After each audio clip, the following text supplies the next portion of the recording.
এবাৰ এখন গাঁৱৰ এটা গজলীয়া ডেকাই এভাৰ কেতুৰী হালধি লৈ বজাৰত আদা বুলি বিক্ৰী কৰিবলৈ গৈ আছিল। আনফালে একেখন গাঁৱৰে আন এটা চুবুৰীৰ এজন গজলীয়া ডেকাইও এভাৰ ভোমলতি গুটি লৈ বজাৰত জালুক বুলি ঠগি বেচিবলৈ গৈ আছিল। এনেতে দুয়োৰে ভাগৰ লাগিল আৰু বাটত মুখামুখি হোৱাত সিহঁত দুয়ো বহি ল'লে। ককাই, এইবাৰ মোৰ আদায় উভৈনদী হৈ পৰিছে, সেয়েহে এইবাৰ বজাৰলৈ বেচিবলৈ লৈ আহিছোঁ। পালে আধামলীয়াকৈয়ে দি গুচি যাম। কোনেনো বেলি দুপৰলৈকে ৰৈ থাকিব হে?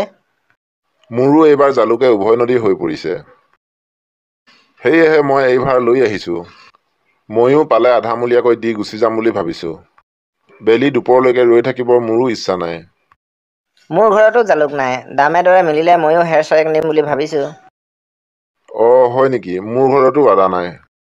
ময়ো দামে দৰে মিলিলে চপৰা চেৰেক নিম বুলি ভাবিছোঁ। আপোনাৰ ঘৰতো আদা নাই, মোৰ ঘৰতো জালুক নাই। আপুনিও আদা নিম বুলি ভাবিছে, ময়ো জালুক নিম বুলি ভাবিছোঁ। গতিকে আমিনো দুয়োখন ভাৰ সলাই নলওঁ কিয়? এৰা, আপুনি ঠিকেই কৈছে, আমি দুয়োখন ভাৰ সলাই নলওঁ কিয়? জালুক বেপাৰীয়ে ভাবিলে, আজি বৰ বেয়াকৈ ঠগিলোঁ। মই তাৰ আদা ভাৰ লৈ মোৰ ভোমলতি গুটি ভাৰ জালুক বুলি দি পঠালোঁ। ইফালে আদা বেপাৰীয়ে ভাবিলে, মই তাক কেতুৰী হালধি ভাৰ আদা বুলি দি তাৰ জালুক ভাৰ লৈ আহিলোঁ। মানুহজনক মই বৰ বেয়াকৈ ঠগিলোঁ।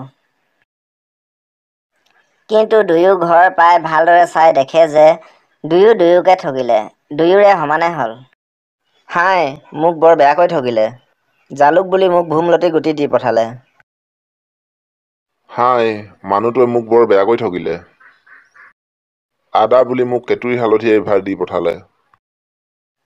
কিছুদিনৰ মূৰত আদা বেপাৰীয়ে ঘৰৰ পৰা কামৰ সন্ধানত ক'ৰবাত কাম কৰিবলৈ বুলি ওলাই গৈছিল।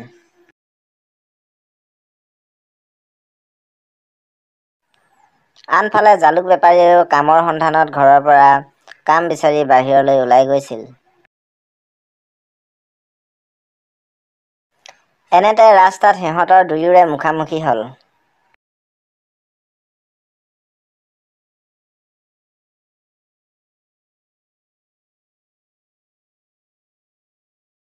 ককাই, আজি আকৌ লগ পাইছে দেখোন। তাকেইতো, বহু দিনৰ মূৰত দেখা দেখি হৈছোঁ। সেইদিনা আদা খাই কেনেকুৱা পালে ককাই?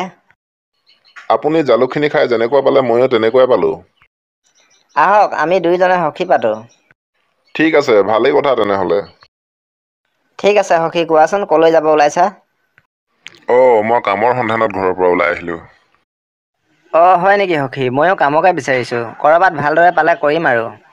ব'লা তেনেহ'লে একেলগে যাওঁ। ঠিক আছে সখী, ব'লা। গৈ সিহঁত এজন বামুণৰ ঘৰ ওলালেগৈ। তুমি এই তুলসীজোপা দেখিছা নহয়? এই তুলসীজোপাত পানী দিব লাগিব। যিমান সোনকালে পানী শুকাই যায়, সিমানেই পানী দিব লাগিব। ঠিক আছে হ'ব, মই এই কাম কৰিব পাৰিম। আৰু তুমি মোৰ গাইজনী দিনটো চৰাই মেলি পেট ভৰাই আনিব লাগিব। ঠিক আছে হ'ব। আদা বেপাৰীয়ে তুলসীজোপাত পানী যিমানেই ঘনেৰে দিয়ে, সিমানেই শুকাই যায়। দিনটোত কিমান বাৰ পানী দিয়ে তাৰ কোনো হিচাপ নাই। যিমানেই পানী দিয়ে খন্তেকতে শুকাই যায় আৰু তুলসীজোপা জয় পৰি যায়। সেয়েহে অকণমানো সময়ত তেওঁ ৰখিবলৈ নাপায়। আচৰিত কথা, তুলসীজোপা ইমানেই পানী দি আছোঁ, কিন্তু খন্তেকতে শুকাই যায়। বৰ ভাগৰ লাগিছে। সখীৰ লগত কামটো সলনিয়ে কৰি ল'ব লাগিব। বুদ্ধি কৰিব লাগিব। ইফালে জালুক বেপাৰী গাইজনী কোনোমতে নচৰে। আনৰ ঘৰৰ বাৰীয়ে বাৰীয়ে সোমাই মানুহৰ গালি গালাজ খুৱাই থাকে। এদিন দুয়ো ইজনে সিজনক ঠগিব বিচাৰিলে আৰু সেইমতেই কাম হ'ল। দুয়োজনে সিহঁতৰ কামবোৰ সাল সলনি কৰি ল'লে। কিন্তু দুয়োৰে একেই অৱস্থা হ'ল, সিহঁতে হাৰ মানিলে। তাৰ পাছত সিহঁতে আলোচনা কৰি তুলসীজোপাতনো কিয় ইমান পানী খায় সেই কথা জানিব বিচাৰিলে। তুলসীজোপাত যিমানে পানী দিলেও খন্তেকতে শুকাই যায়। সেয়েহে সিহঁতে আলোচনা কৰি তুলসীজোপা খান্দি পেলালে আৰু তেতিয়া তাত এটা গাঁত ওলাই পৰিল। জালুক বেপাৰীয়ে গাঁতটো তললৈ নামি গ'ল আৰু তলত নামি দেখে যে গাঁতটো ৰূপেৰে ভৰ্তি হৈ আছে। জালুক বেপাৰীয়ে বেগ এটাত ৰূপবোৰ ভৰাই দিলে আৰু আদা বেপাৰীয়ে ওপৰলৈ তুলি আনিলে। দ্বিতীয়টো বেগত ৰূপ ভৰাওঁতে জালুক বেপাৰীয়ে ভাবিলে যে যদি তেওঁৰ সখীয়েকে ৰূপবোৰ অকলে ল'বৰ কাৰণে বেগটো ওপৰলৈ উঠাই দিয়াৰ পাছত লৰালৰিকৈ মাটিখিনিত পেলাই দি গাঁতটো পুতি পেলাই তেনেহ'লে কথা উৰেই পৰিব। সেয়েহে তেওঁ বেগটোত আধা ৰূপ ভৰাই আৰু মানুহটো নিজেই বেগটোৰ ভিতৰত সোমাই আহে। ভবামতে কাম হ'ল। আদা বেপাৰীয়ে তেওঁৰ সখীয়েকক পুতি থলো বুলি ভাবি লৰালৰিকৈ মাটিখিনি পেলাই দিলে আৰু ৰূপবোৰ এভাৰ কৰি লৈ আহিল।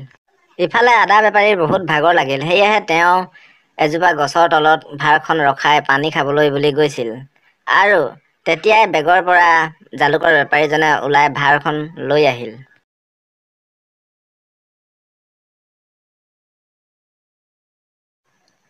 আদা বেপাৰীৰ মনত তেওঁৰ সখীয়েক জালুক বেপাৰীয়ে কান্ধত উঠি অহা কথাটো বাৰে বাৰে আমনি কৰিবলৈ ধৰিলে। সেয়েহে তেওঁ এদিন বুদ্ধি কৰি ঘৈণীয়েকক ক'লে, মই মৰাৰ ভাও জুৰি পৰি থাকোঁ, তুমি সখীক মাতি পঠোৱা।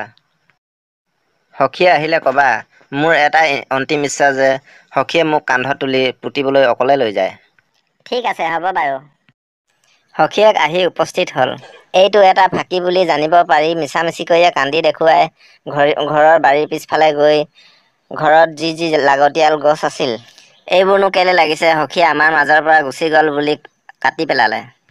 তাৰ পাছত সখীয়েকৰ মৃতদেহৰ ওচৰলৈ আহি হাতত দাখন লৈ সখীয়েকৰ মৃতদেহটোকে ক'লে, মই সখীক অকলে কেনেকৈ নিওঁ, গতিকে দুটুকুৰা কৰি নিওঁ বুলি দাখন ওপৰলৈ দাঙোতেই সখীয়েক একেকোবে জঁপিয়াই উঠিল। সখী, মোতকৈ তোমাৰ বুদ্ধি বহুত বেছি, তোমাক মানিলোঁ কিন্তু।